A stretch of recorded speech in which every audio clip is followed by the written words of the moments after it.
is about as thick as soft rush as you'll find. We're going to conk very soon if we're not careful. It's only about a foot off the top. Leicia spinning round here, giving us that laser line.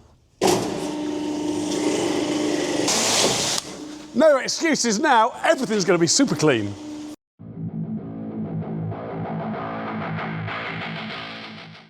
So I'm out to Dale's soft rush mowing again. This is pretty brutal. It's really thick on material. This is about as thick as soft rush as you'll find. Absolutely awful.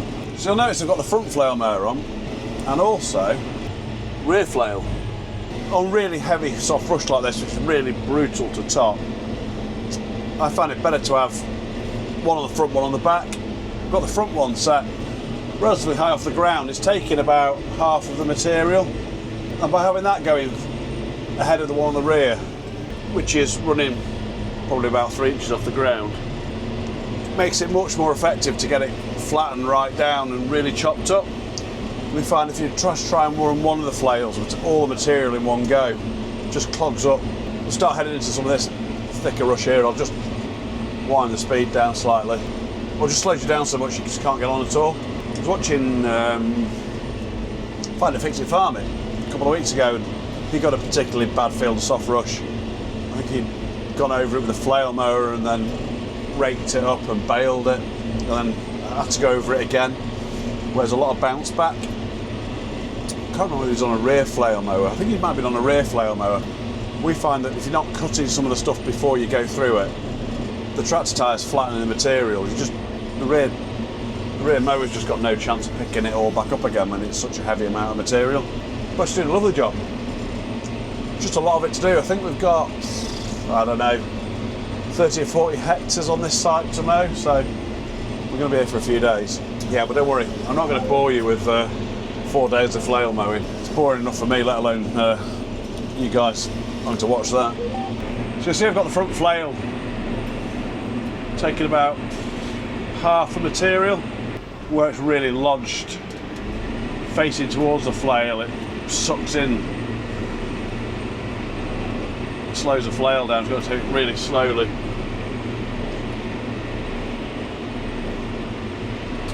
The rear flail's just a bit lower. But halving the work between the two definitely makes it easier on the machine.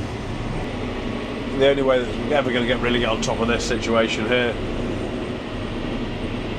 you have to think about a spray program for it over the next few years, spraying and topping, just trying to reduce this rush and get the grasses more dominant.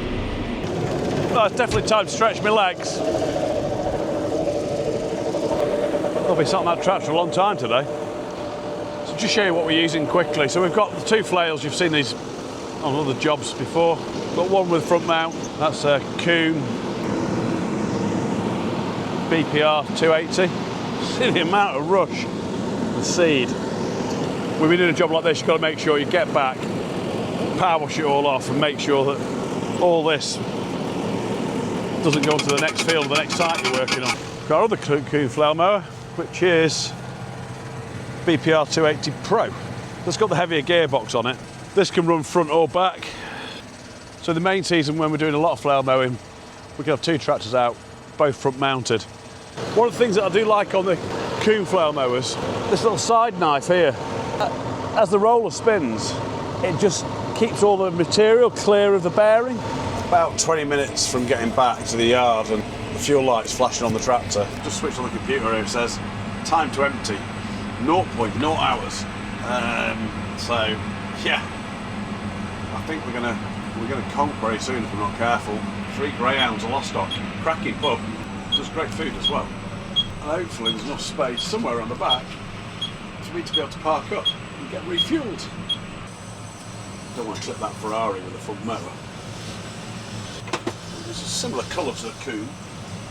Don't think he'll be massively impressed if we get a bit of orangey red paint on the back of his Ferrari. This is quite a tight squeeze. And it's now showing 2.6 hours to empty. And a minute ago it was showing 0.0 hours to empty, but I'm guessing now, because I've sat idling, just letting the engine cool down, we're only using 2 litres an hour sat here, 2.5 litres an hour sat here. Whereas if I start off down the road, I'll be using 10 or 15 litres an hour, and it'll be empty before I get home. So I scuppered, but I did manage to finish the field that I was in. I wanted to finish the last field that I was on, so I didn't have to go back to that part of the site tomorrow. Should have just popped and put a couple of 20 litres of white in, I suppose, at the petrol station on the way home. Well, it got me back, but we are where we are. Paul will be shortly here, like the 4th emergency service. Here comes Paul, fantastic. He's got the Bowser on. It's only 1,000 litres, but it's plenty enough. It used to have a battery on it, but because no one ever charges the battery up, so what we decided was that's futile. So I made a big pair of extension leads to plug onto the battery, the tractor or whichever pickup's towing, and that way you've always got some juice there because you've always got one of your vehicles. Plug that onto the tractor battery and its job's a good one, whereas having a battery in the Bowser, it's never ever charged. We need either a more fuel efficient tractor or a bigger tank. It's got a big tank. It burns a lot of... big enough. It burns a heck of a lot of diesel for that soft rush. We'll see how many litres were burnt today in a minute. Unbelievable. 390 litres. That's quite a lot of fuel I've burnt today, isn't it? That's mental. I thought it was only a 350 litre tank, but we've got 390 litres in there anyway. There's nothing coming out on the floor. Yeah, that's a lot of diesel. We had a lot of rain last weekend, so we know we've got some water in the tank. We just don't know how much. So as promised in one of the last videos, we're going to make a little water gauge. It's going to go in here. So we can turn on a valve and shoot water up the gauge and see how full the tank is. So we've got this clear pipe online. Should fit 32mm thing pipe connections. First thing we're going to do is strap the pipe to this stick. We can screw it on the wall and then that'll give us the gauge.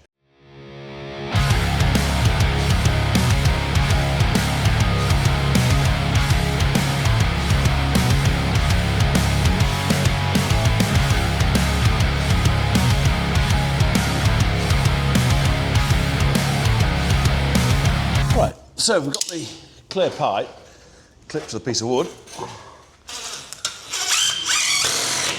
Just want to get a fixing into the timber here to hold that on the wall.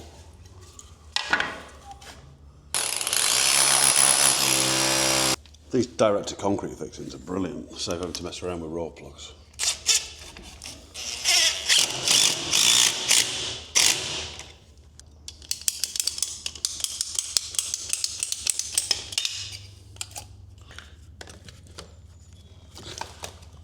And then we'll clip all this back to the wall. Once we've got everything, we'll temporarily install it all to start with, make sure everything's as I want it. So now what we're going to do, cut this clear pipe to fit in there. And with a liner in there, that'll fit nicely. With the window on the right side, this should fit, and it does fit nicely in there, hopefully. That'll be a nice watertight seal.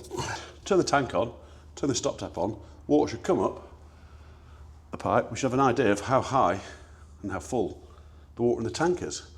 What I'll have to do then is get a laser level over there and just bring a mark across for the bottom of the tank and so far up, and then we can make a little scale going up this pipe. Right, it's the moment of truth. We could really do with like a little piece of floaty plastic in there, like a nice little plastic bead, but I haven't got anything. So we'll just turn it on, we can find a little beady thing later.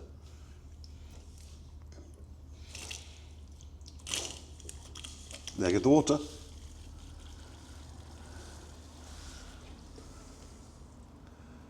Look at that. Whoa, still going.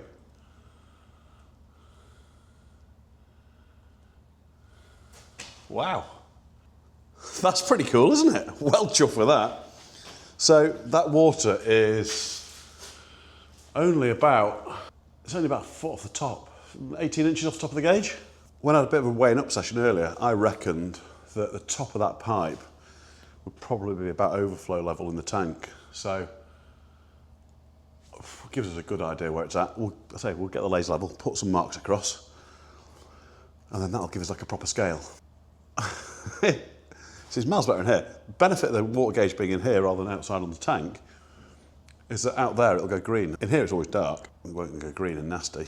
We want to be able to translate the gauge to the tank so we know how much water we've got. So what we're going to do is just do a little bit of maths and physics, I reckon. We know this tank holds 20,000 litres of water. If I measure the top of the tank, That's 4.2 metres. 4.2 metres, based on the diameter of whatever that tank is, doesn't really matter, divided by 20, so 20,000 litres, 20 cube of water, 21 centimetres. Everyone, 21 centimetres, we know we've got 1,000 litres. Now I reckon that the bottom of the tank's going to have a little bit in it, so if we start at, say we start at 23, taking into consideration the bottom of the tank,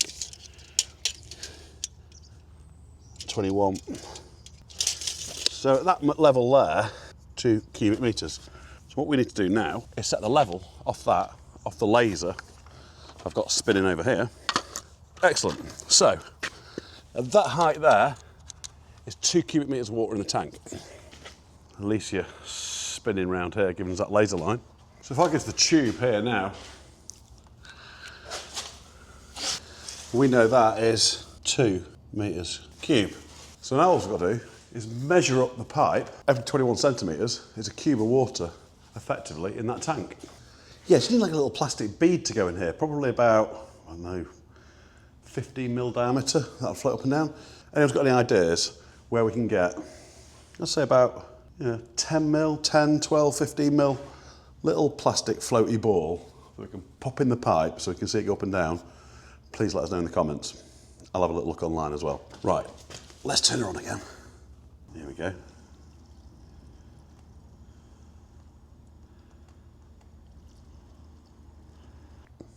So that's topped out 17.5 cubic metres. So we've got a little bit more capacity left in the tank. And then once it gets to overflowing over the tank, we can just double check that that makes sense of that. We've had a hellishly busy couple of weeks. I'm not going to show you anything. So first job today, down to the Turkish barbers. And go from this fluffy mess to this. Wow. That's refreshing. Full on shave. And then like wet shave, all the jazz.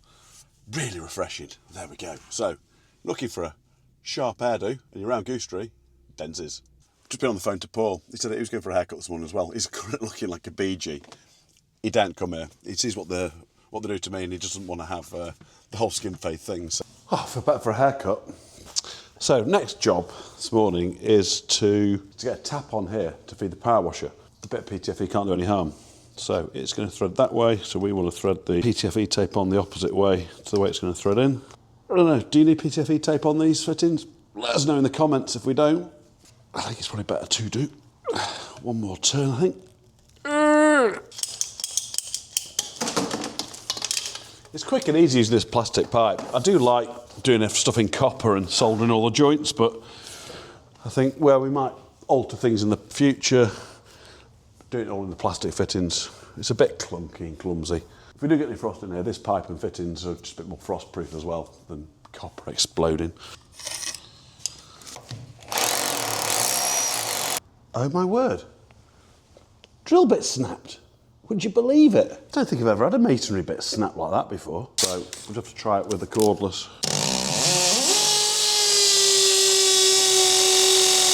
That should all line up with those holes nicely.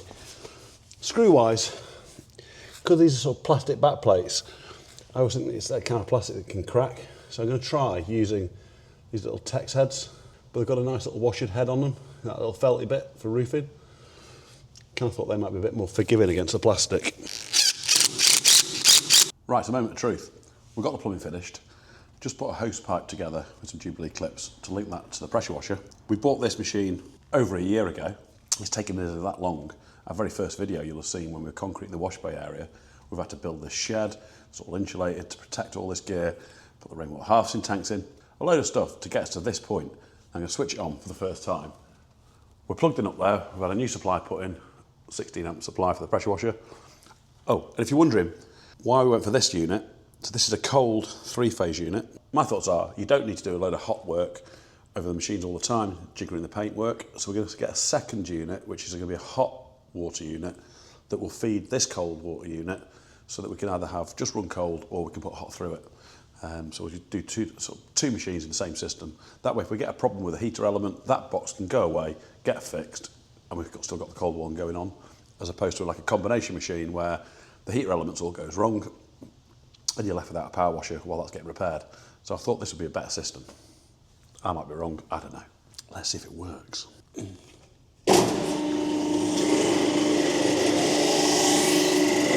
made me jump a little bit, but it sounds like it's working.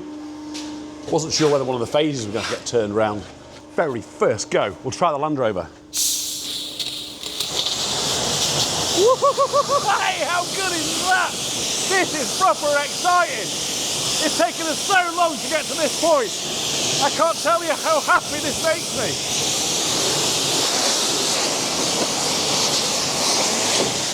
No excuses now, everything's going to be super clean.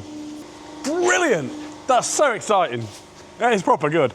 It's taken us like nearly a year to get to this point and build the wash bay and get it all built. That's good, isn't it? Another quick job to do. This is the post cap. This goes on the big ProTech knocker. That's the one that goes down and protects the post, and the weight hits the top of that. Just a bit of cracking on there. They sort of do fatigue over time. Weld's cracked all the way down that side. Just grind all that out, get a nice deep groove in there, and we can weld that up nicely. Paul was too impatient to wait for me, so he thought he'd have a go with a welder himself and try and weld it up. I was like, that weld doesn't look very good. It's all like a bit aerated inside, doesn't look quite right. I think grind that off, let's start again. Just come to the welder. Just come to the welder. Just come to the welder. I will just slay everything that you've done for continuously. Why? Because you don't take the This piss. is fun. It's not fun. You're fun when you want it to be fun, or you try and be really serious all the time and try to educate the world. That's what you try and do, educate the world. Look at this, look at this, look at this. Does he remind you of anyone? Maybe like Benjamin Seal? You know when he started the channel? Don't know. Yeah, anyway, the gas wasn't turned on. The well's not brilliant. We're going to grind it off. We'll have another go. I haven't got time to wait. I've got to get on. He has no time. Life. Impatient. Very impatient. No patience. Right, pass me the grinder and the helmet. Yes, I think to be fair to Paul, I think George just plugged the welder in, and I think Paul just thought that he'd turn the gas on, but that wasn't the case. So the welder was a bit aerated. You can see it wasn't quite right. What we've got here, this is really thick plate. We're probably 25 mil. So we need to get a really deep grind in here to give somewhere for that weld to go. Otherwise it's going to sit on the surface and do us no favours.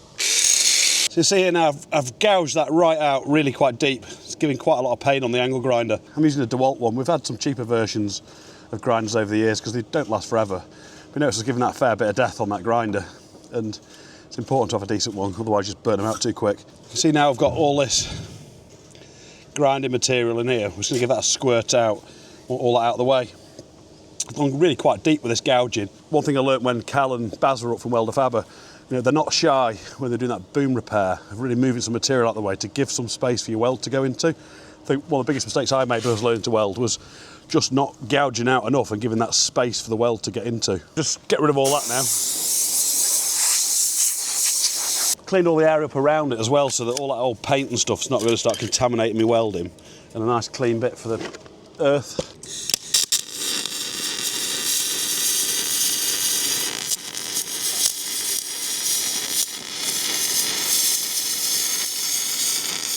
You should be able to hear that weld just like frying bacon. Just pushing the, moving the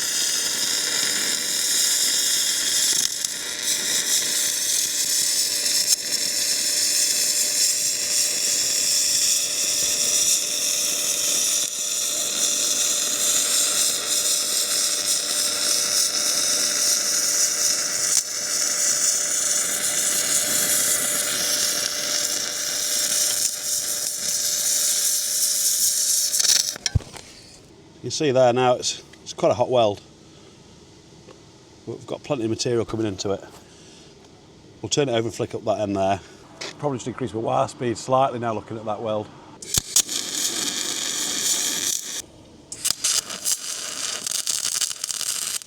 I'm not a professional welder, don't claim to be, and I've just done lots and lots of practice, and hopefully I get better and better. Any of you guys out there that are big into your welding, let us know what you think of that. That's acceptable, or what I could have done to improve it. I guess the test will be see how long it lasts on the post knocker. It's Sunday morning now. Just been over to the water gauge that we've put in, you saw earlier in the video. Yeah, we were on 17.5 cube on the scale yesterday when I left the yard after we finished getting the power washer set up. This morning we're on 19 cube, so we had like a cube and a half we harvested last night. That's pretty cool. Chuffed with that. So, just thought I'd show you this. Just wanted to get the tractor fueled up, going out on the 215, put this behind it. Now, there'll be a few of you watching, I'm sure, that'll have a good idea what this does. So if you've got any ideas what this is for, drop us a comment. I don't normally do these quizzes, but this is a bit different. This is a bit special. We bought this early last year. A client had asked us to get involved in a project, and you won't see many of these about. So if you do know what it is, or got an idea, have a guess in the comments, and watch next Saturday's video. So I'm going to be out with this most of the week, so we'll get loads of footage of this working, and hopefully you'll find Saturday's video really interesting. It is kind of carrying on with the theme on last Saturday's video, if you've not already watched it, where we were working with a big Maruka track dumper in some wet woodlands. I'll leave it there, I'm not going to give too much away, but yeah, this next Saturday, we're in some more challenging environments, doing some pretty crazy things that you might not have seen tractors doing before. So this is the first time it's going to be out this season. So it was obviously put away clean last autumn. I'm just going to go around it now, give it another few squirts of grease all round. Make sure she's tip top, ready for this week's challenge. Right, we'll get hitched up. It's the first time it's been on this tractor. Last autumn when we were working with this machine, we had it on the 185. There's quite a bit of weight sticking out on it, so being on this slightly heavier tractor will be a benefit. On the job we're going to go and do with this, having a bit more power will not be a disadvantage. Hydraulic top links are so handy, not just for hitching up, but as you'll see in Saturday's video when we're using this machine, just for controlling the angles of how we're operating. Ready to go for Monday morning. So we just tried the power washer out yesterday when we got it set up on the Land Rover. The telehandler's looking really filthy and minging, so we're going to give that one a quick blast.